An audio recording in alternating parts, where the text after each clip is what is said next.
Hi, thank you for joining us virtually at the Alaska Wildlife Conservation Center. My name is Natalie. I am the Naturalist Education Specialist here. We are a wildlife sanctuary dedicated to preserving Alaska's wildlife through conservation, research, education, and quality animal care. We're located in Portage, Alaska.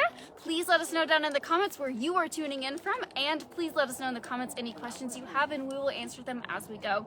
Today you are joining us for our bear feeding. We are going to be feeding Patron.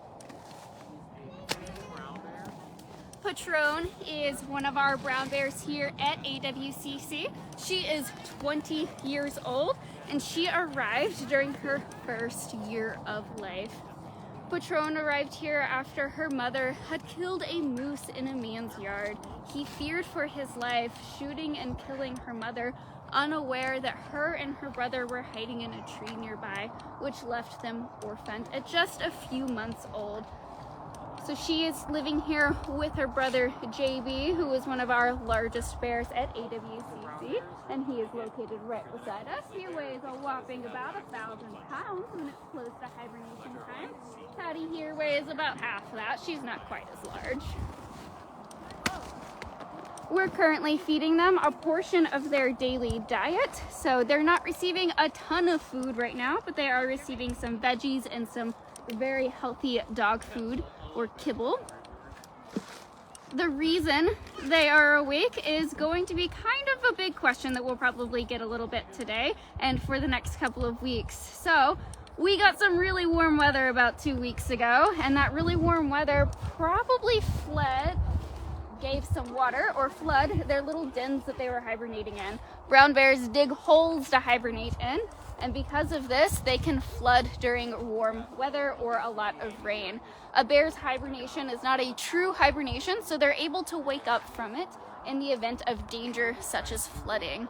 So when we got that really warm weather, it woke the bears up from this hibernation, and they have been awake ever since. We don't provide them a ton of food when they first wake up, and that's because they're actually not very hungry when they first wake up. They don't eat a ton of food because it takes a really long time for their metabolism to rebound.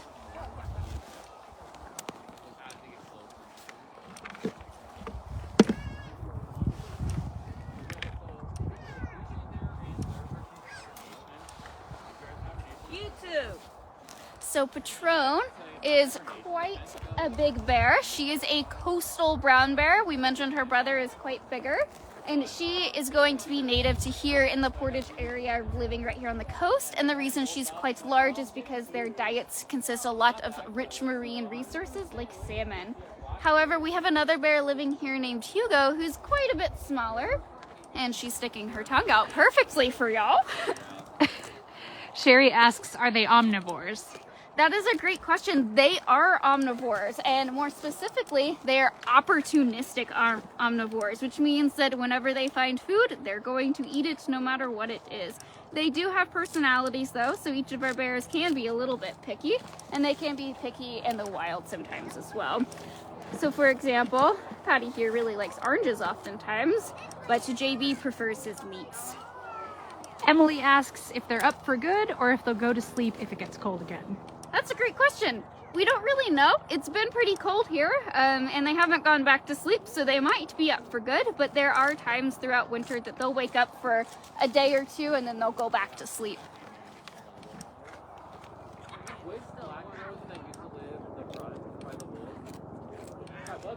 I love when she sits like this. It gives you such a great view of those big paws and those long claws. They have about 4 to 5 inch long claws, and the reason for those long claws is actually for digging. You might also notice whenever she moves her head around, she has a really big hump on her shoulders. This is a chunk of muscle mass, and that chunk of muscle mass also aids in the digging. And they don't only dig dens for hibernating, they also will dig for food, and they will eat roots from different plants. Wayne asks, does she have a cub in her cave? Oh, she does not have a cub in her cave. We do not breed any of our bears here at AWCC. However, if you were to find a bear in the wild, it probably would not be awake yet. Bears give birth in January. We actually consider all bears to have a birthday of January 22nd.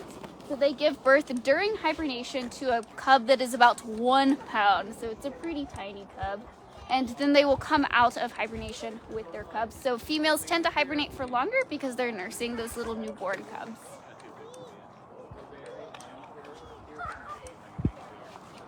And which bear is this? This is Patron. Patron has a brother who also lives here. His name is JB. And then we have another brown bear named Hugo. And she's quite a bit older at 24. Patron and JB are both 20.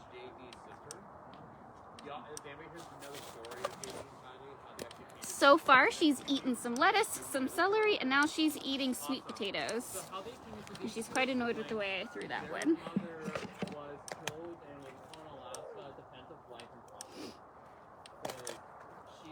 So in the wild around this time, if they were waking up, they would be eating a variety of things, but they'd mostly be digging through the snow to find their food. So they'd eat roots, and they'd also be eating what we call carrion, which would be things that have naturally died usually. So they're usually things that died from the snow or harsh winter conditions. But Patty here has the luxury of getting to eat things that we bought from the grocery store. Is 20 years old. Is 20 old in bear years? It is actually pretty old in bear years. So a bear in the wild would be considered pretty old if it reached 20. Really old bears are usually 25 or 26 years old, and that's because the wild can be a little bit rough for a bear. However, in a more human care environment, they can usually live into about 30 years old. So we're hopeful that she's still got a little bit of years left. And there goes another little tongue stick out. One of Patty's great qualities is she likes to stick her tongue out just because. And where did their names come from? That is a great question. So Patron and JB are actually named off of a fundraiser we did, where we auctioned off the ability to name them. So Patron is named for Patron Spirits, and JB's full name is Joe Boxer. So they are both named off of the highest bidders for those names. And then Hugo, their other friend who lives in here with them, she's named after the mountain she was found on, Hugo Mountain. The naming around here at AWCC can be a little sporadic. Sometimes we have themes, sometimes it's just whatever comes naturally for us, and other times it's going to be fundraisers such as that one. She's now on to eating her kibble. She didn't want that last sweet potato we gave her, so she's now munching up on some kibble that we've offered. A common question we get here at AWCC is how to tell brown bears and black bears apart, which is a great question. The color of the bear is not a great indication of the species. While Patty here is actually a brown bear, that's not always the case. They can be blonde and even almost black with how dark brown they are. And a black bear can be a variety of colors. They can be brown, they can be cinnamon, they can be blonde, they can be black, and they can be white and even blue in some parts of Alaska. So color is not a great indication. Instead, we recommend looking for that hump on their shoulders because black bears will be lacking this. Their face shapes will be quite different. A brown bear is going to have a concave side facial profile, while a black bear will have a straight line from their forehead to their nose. In addition to that, a brown bear has much longer claws, so they're about 4 to 5 inches long, while a black bear has 2 to 3 inch long claws. Yeah, it's a great lesson I always take from these two that I always like to tell people is to try and minimize potential life. We also oftentimes get asked what's the difference between a brown bear and a grizzly bear, which is a great question. So here at AWCC, Patron and her brother are both coastal brown bears, while Hugo is what would typically be referred to as a grizzly bear. But they're both brown bears. Grizzly bears just typically live in the interior of Alaska or in Montana, Idaho, and Wyoming, and they tend to be smaller since they don't eat salmon, so they don't have access to rich marine resources, while a coastal brown bear will have access to a lot of salmon and even whales, and so they get quite a bit larger, but they're all brown bears. They don't like us, so I say do proper bear prevention and it makes the bear size better in your life.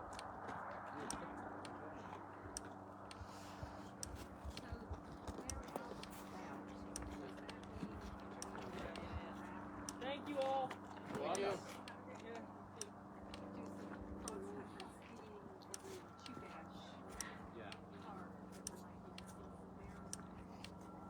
It's unlikely.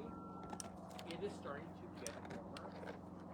The bears, maybe, yeah, but it's not likely. Bears smell like around, but if I'm up with bears, Do bears interbreed with different species? There has been some evidence of that. So growler bears, grizzly bears, and polar bears have been known to make growler bears. It's not super common, but it can happen. But brown bears and black bears don't typically interbreed. Usually they stick to their species, but sometimes things happen. You might also notice we've got some birds here who also like the bear's food. They're usually pretty chill about it, but ravens on property here at AWCC are opportunistic eaters as well, and they know that the bears sometimes leave behind some goodies for them, so they can be a little bit daring right now in winter.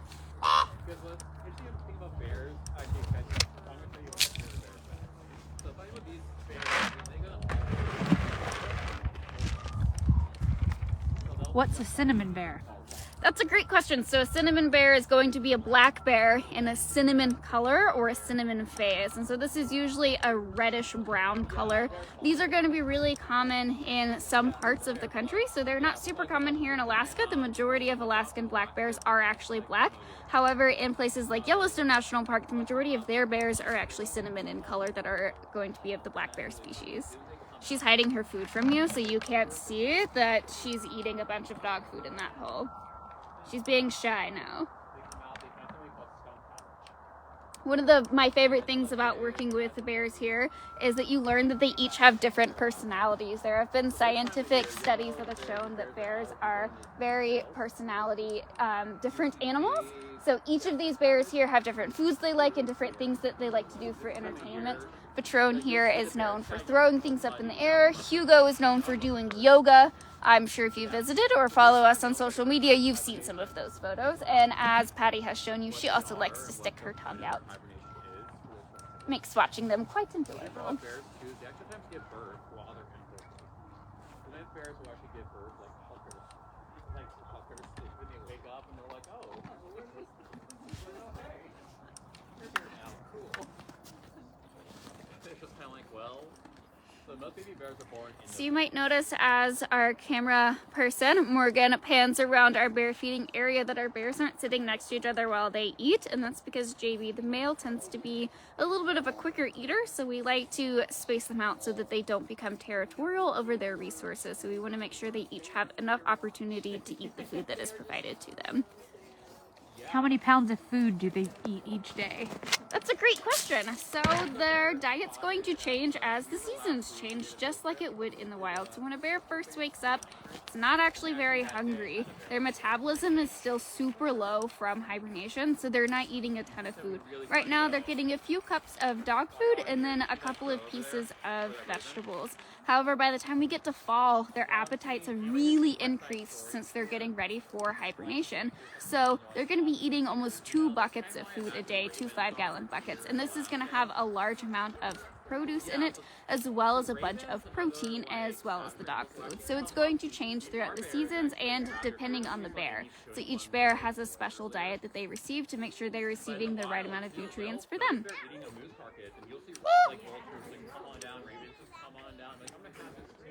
We also like to make sure they're getting a variety of things to keep their food interesting, so they'll never receive the exact same meat or produce each day. What are their favorite foods? Yeah, so each of them have different foods they really like. Some of their favorites include oranges, apples. They really like moose and caribou. We oftentimes get moose and caribou donated to us from locals, and they really, really enjoy that. One of their other favorites is going to be the roe from salmon, which is the fish eggs from the salmon. That is a really rich resource, and it's caviar, so who doesn't like caviar? They also can sometimes have a sweet tooth. A special treat for them is marshmallows, and they love honey and peanut butter as well.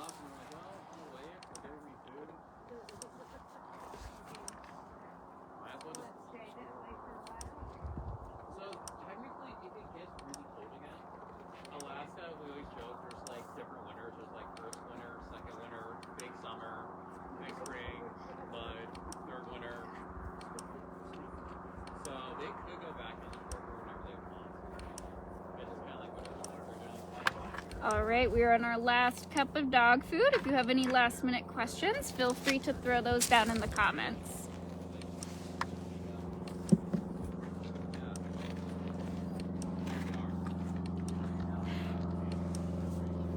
What's Patron's favorite yoga pose?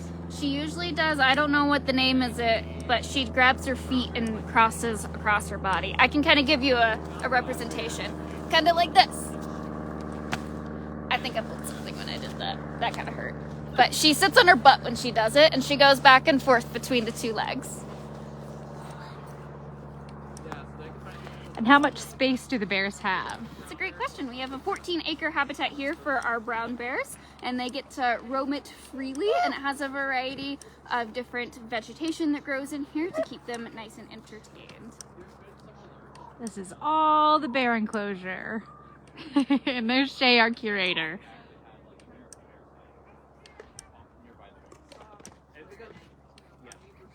So they're starting to come out. You probably won't see a lot of them out right now, but they're starting to pop up. Them feeding. Big things to look for right now for bears on trails is bear prints and updates. Because bears don't poop for 4 months during the winter. All right, thank you so much for joining us virtually at the Alaska Wildlife Conservation Center here. We really appreciate your support and tuning in and asking so many great questions. If you are watching this again, while it's not live, please continue to ask questions down in the comments and Morgan will answer those as they come. We are hoping to do these continuously throughout the springtime, hopefully again next weekend. If you have any topics you're wanting us to cover, please feel free to comment those and we'll do our best to cover any topics. Thank you again and hope to see you next week.